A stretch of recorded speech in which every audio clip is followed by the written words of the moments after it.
Zuletzt bei Wasteland Medics.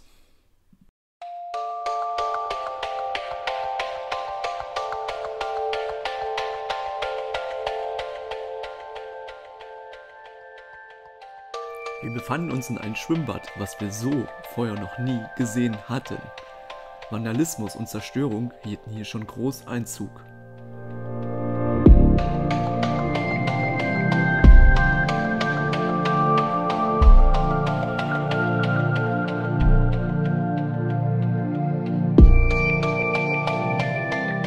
Unterwegs mit Entropy Urbex, Broken Minds, Lubex und Blut zum Kackrick haben wir diese Location besucht.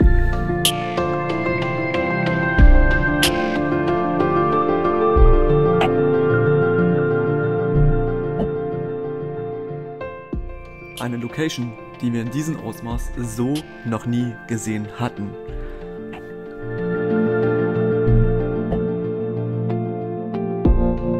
Wir erkunden immer auf eigene Gefahr.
In der heutigen Ausgabe verschlägt es uns mal wieder mehr oder weniger unter Tage. Dunkle Räume, verschlungene Gänge und ganz viele Details erwartet euch in dieser Location.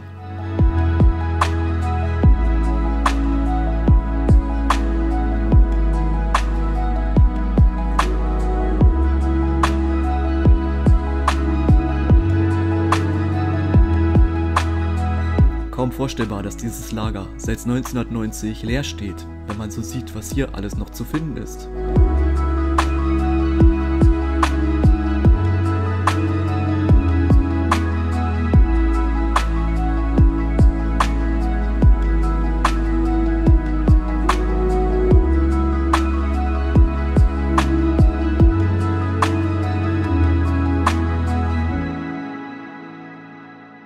Zu dieser Anlage zählten Dienstgebäude, Unterkunftsgebäude, Wachgebäude, 2 Wachbunker und natürlich der große Lagerbunker, in dem wir uns gerade befinden.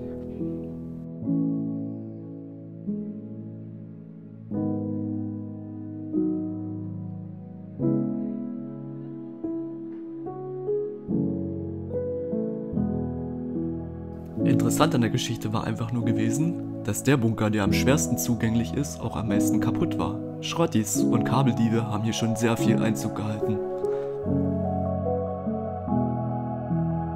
Einst lagerten in den beiden Bunkern über 200 Atomsprengköpfe, die für die sowjetische Armee bereitgehalten wurde, für die Zeiten des Kalten Krieges.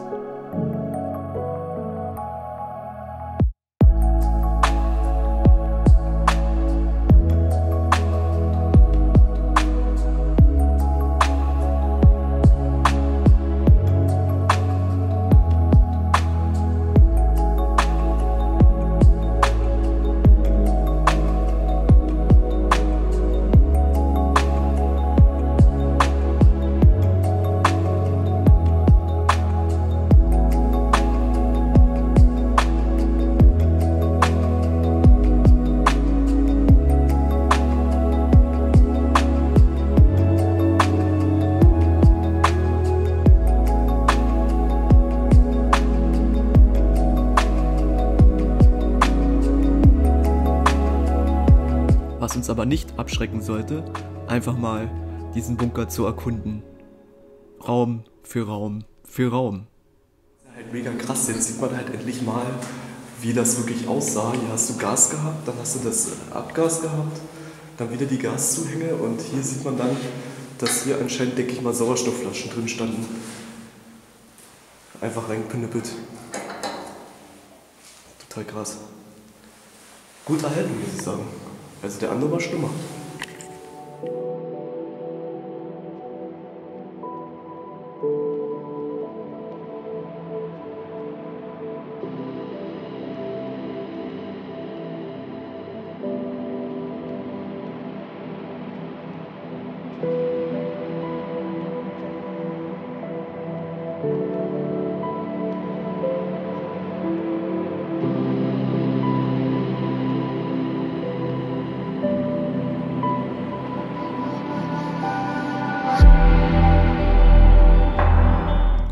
Teilweise waren auch sehr viele Räume entkernt und leer, doch ein Raum enthielt eine kleine Überraschung für uns.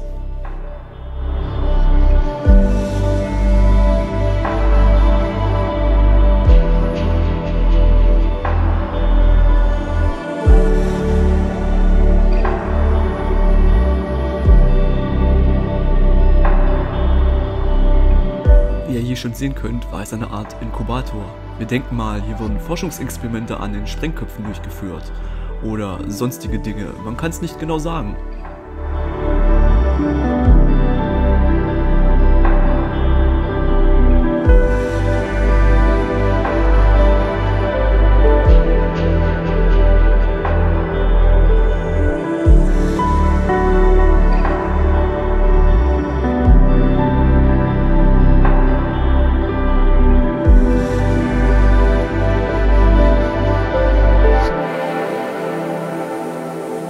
In einem Atombunker musste natürlich auch für Frischluft gesorgt werden, was man hier sehr gut sieht.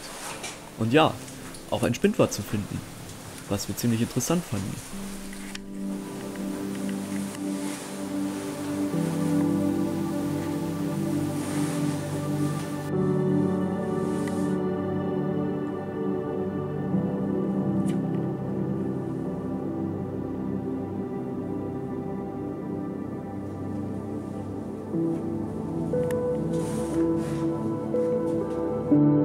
Was so an Bunkeranlagen halt immer wieder fasziniert, ist diese verschlungenen und verborgenen Gänge. Wenn man keine Lampe hätte, würde man sich grundlos verlaufen.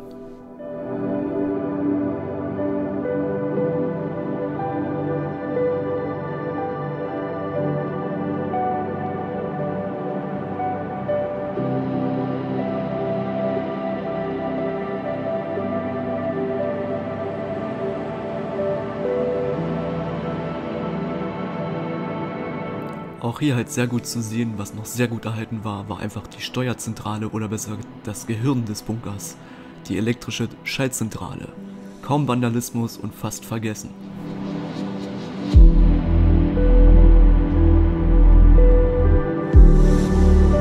Und was sag ich natürlich immer, Knöpfe sind nicht zum Spielen da.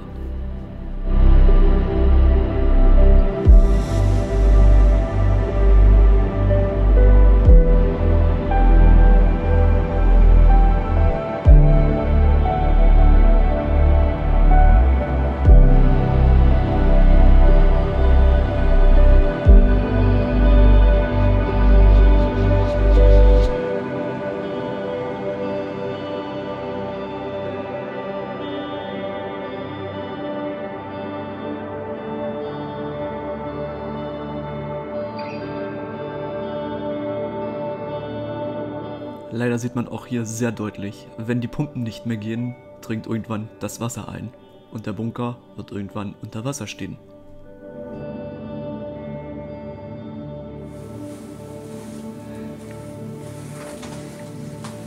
Ja, hier ist der Notausgang leider zugeschüttet.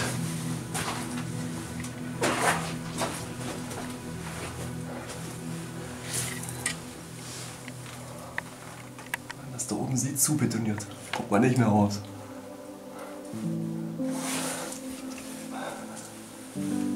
Finde ich zwar komisch, aber egal. Zumal weil hier der Eingang offen stand. Kaum vorstellbar, wie laut es gewesen sein muss, als dieser Dieselmotor den Strom erzeugt hatte und den ganzen Tag lief. Denn ohne Strom kein Licht, keine Luft, keine Pumpen.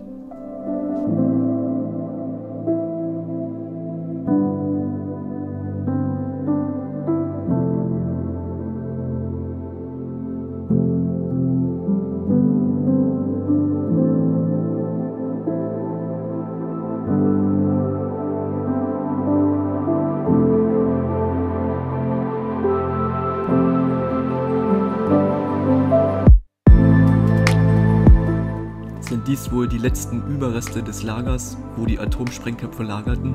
Wir werden es nie erfahren, denn alle Räume waren weitestgehend leergeräumt, was eigentlich ein bisschen schade war, denn der Bunker war ziemlich interessant.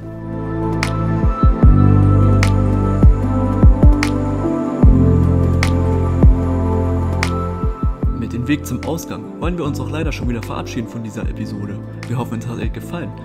Wenn es euch gefallen hat, lasst einen Daumen nach oben. Kommentiert, was können wir besser machen, haben wir vielleicht was Falsches erzählt. Und wenn ihr es noch nicht getan habt, lasst ein Abo da. In diesem Sinne sehen wir uns in der nächsten Folge wieder, wenn es dann wieder heißt Wasteland Medics.